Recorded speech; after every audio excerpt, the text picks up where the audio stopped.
इस वीडियो में हम करेंगे कक्षा 6 का प्रश्नावली 3.4 का प्रश्न नंबर 5। प्रश्न है, निम्नलिखित में से कौन सी संख्याएं सहअभाज्य है। यानी कि ये संख्या हमें दी हुई है, इन संख्याओं में से हमें बताना है कौन सी संख्याएं सहअभाज्य संख्या है। अब सहअभाज्य संख्या कैसे पता करेंगे? जिन संख्याओं का सार गुणनखंड केवल एक आए तो वो होती है सहअभाज्य संख्या। तो हमें क्या ज्ञात करना होगा? इनका सार गुणनखंड ज्ञात करना होगा। पहले करते हैं ए बार। ए में है 18 और 35।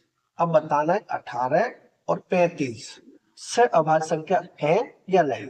तो इसके लिए हम इनके करेंगे सार गुणनखंड ज्ञात। तो पहले करते हैं 18 के गुणनखंड। यहाँ लिखें 18। और 18 में किस किस का भाग जाता है? 1 का जाता है और 2 का जाता है और 3 का जाता है, उसके बाद 6 का जाता है, 9 का भी जाता है, 9 के बाद जाता है 18 का। यानी कि ये 18 के गुणनखंड हो गए। जिन संख्याओं से 18 में भाग जाता है वे सभी 18 के गुणनखंड होंगे। अब निकालेंगे 35 के गुणनखंड। तो यहाँ लिखें 35 के गुणनखंड। 35 में किसका भाग जाता है? 1 का जाता है और किसका जाता है? 5 का जाता है और 7 का जाता है और फिर 35 का जाता है। यानी कि 1, 5, 7 और 35 ये हो गए 35 के गुणनखंड। अब हमें ज्ञात करने हैं सार गुणनखंड। तो यहाँ लिखें सार गुणनखंड। गुणनखंड सार गुणनखंड क्या होंगे? जो दोनों में हो। दोनों में क्या है? केवल एक है, एक इसमें भी है, एक इसमें भी है और एक के अलावा और कुछ भी नहीं है। तो ये सार गुणनखंड हो गया एक। जिन संख्याओं के सार गुणनखंड एक होता है वे संख्याएं सहअभाज्य संख्या होती है। इसका मतलब 18 और 35 सहअभाज्य संख्या है। तो यहाँ लिख देंगे सहअभाज्य संख्या है। सहअभाज्य अभाज्य संख्या है। यानी कि एक उत्तर तो हो जाएगा हमारा ए में जो 18 और 35 है वो सहअभाज्य संख्या है। हमें केवल ये बताना है कि कौन कौन सी संख्या है वो सहअभाज्य संख्या है। तो एक तो उत्तर हो गया हमारा ए। अब देखें बी में संख्या है 15 और 37। अब पहले हम करेंगे 15 के गुणनखंड। तो यहाँ लिखें 15। 15 में किसका भाग जाता है? 1 का जाता है और 3 का जाता है और 5 का जाता है और 15 का जाता है। यानी कि 1, 3, 5 और 15 ये हो गए 15 के गुणनखंड। अब ज्ञात करेंगे 37 के। तो यहाँ लिखें 37 के गुणनखंड। 37 में किसका भाग जाता है? 37 में भाग जाता है 1 का भाग जाता है और 37 का भाग जाता है। 1 और 37 के अलावा इसमें किसी का भाग नहीं जाता। यानी कि 1 और 37 के गुणनखंड हो जाएंगे। अब सार गुणनखंड क्या होगा इनका? दोनों में क्या है? दोनों में केवल एक ही है तो सार गुणनखंड हो जाएगा 1। अगर सार गुणनखंड 1 है तो 35 और 37 दोनों कैसी संख्या हो जाएगी? सहअभाज्य संख्या हो जाएगी। तो इसे लिख दें सार गुणनखंड। सार गुणनखंड कितना है? सार गुणनखंड 1 है तो ये दोनों हो गए सहअभाज्य संख्या। यहां लिख देंगे सहअभाज्य अभाज्य संख्या है। यानी कि 15 और 37 कैसी संख्या है? सहअभाज्य संख्या है। दूसरा उत्तर हो जाएगा हमारा बी। अब देखें सी में संख्या है 30 और है 415। तो इसमें हम देखेंगे जो 30 है इसमें 5 का भाग चला जाता है और 415 है इसमें भी 5 का भाग चला जाता है। यानी कि एक के अलावा और भी सार गुणनखंड है। इसका मतलब ये हुआ कि ये सहअभाज्य संख्या नहीं होगी। तो इसे हमें हल करने की जरूरत नहीं है, सीधा ऐसे लिख देंगे सहअभाज्य संख्या नहीं है।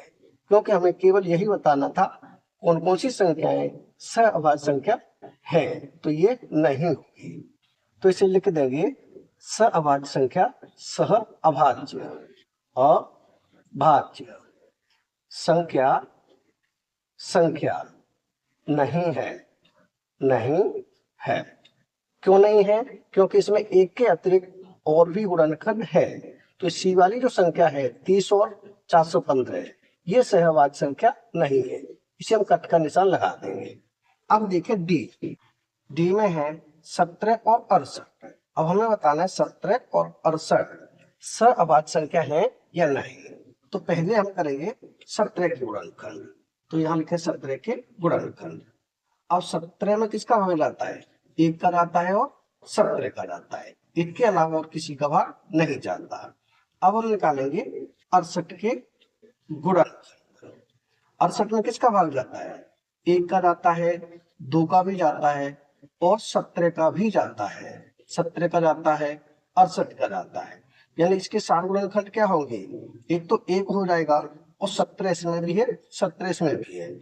यानी 4 गुणनखंड 1 से अधिक के, 1 के अलावा और भी इसमें गुणनखंड है। इसका मतलब ये हुआ कि 17 और 68 ये सहअभाज्य संख्या नहीं होंगी। तो इसे लिख देंगे सहअभाज्य। अभाज्य संख्या संख्या नहीं है, यानी कि सहवाच्य संख्या नहीं है। तो इस पर भी हम डी पर कट का निशान लगा देंगे। अभी तक हमें कौन कौन सी सहवाच्य संख्या मिली है? ए मिली है और बी मिली है, सी नहीं है, डी भी नहीं है। अब देखें ई। ई में संख्या 2 से 16 और 2 से 15 है। इसमें हम देखेंगे यहाँ 2 से 16 है और यहाँ 2 से 15 है, यानी केवल एक का ही अंतर है। जिन संख्याओं में केवल एक का अंतर होता है वे संख्या हमेशा सहअभाज्य संख्या होती है। तो इसे हम सीधा लिख देंगे कि सहअभाज्य संख्या है।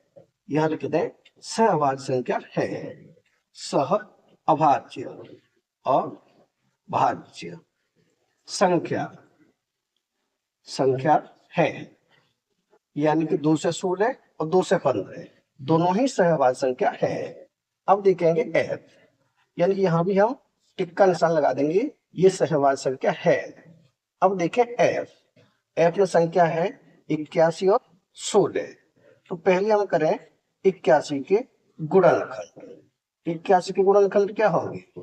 1 का भाग जाता है और 3 का भाग जाता है, 9 का भी भाग जाता है और 27 का भी भाग जाता है। इन संख्याओं का 81 भाग जाता है।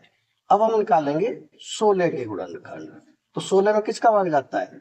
1 का जाता है, 2 का जाता है और 4 का जाता है, 8 का जाता है और 16 का जाता है।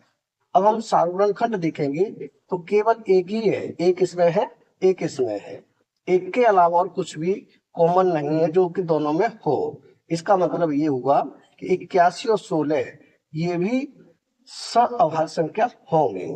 तो यहाँ लिखेंगे सहअभाज्य अभाज्य संख्या संख्या है। तो ये भी हमारा उत्तर हो जाएगा एफ। हमारी सहअभाज्य संख्या कौन कौन सी है? ए वाली संख्या है, बी वाली संख्या है और ई वाली संख्या है और एफ वाली संख्या है। तो इसका उत्तर क्या हो जाएगा? इसका उत्तर हो जाएगा ए हो जाएगा और बी हो जाएगा, उसके बाद सी नहीं है, डी भी नहीं है, ई हो जाएगा और एफ हो जाएगा। ये हो जाएगा हमारे उत्तर। कौन कौन से? ए बी ई एफ, ये हो जाएंगे उत्तर। यानी कि प्रश्न नंबर 5 हो चुका है कंप्लीट। अगर वीडियो पसंद आए तो लाइक करें, कमेंट करें, अपने दोस्तों के साथ शेयर करें। धन्यवाद।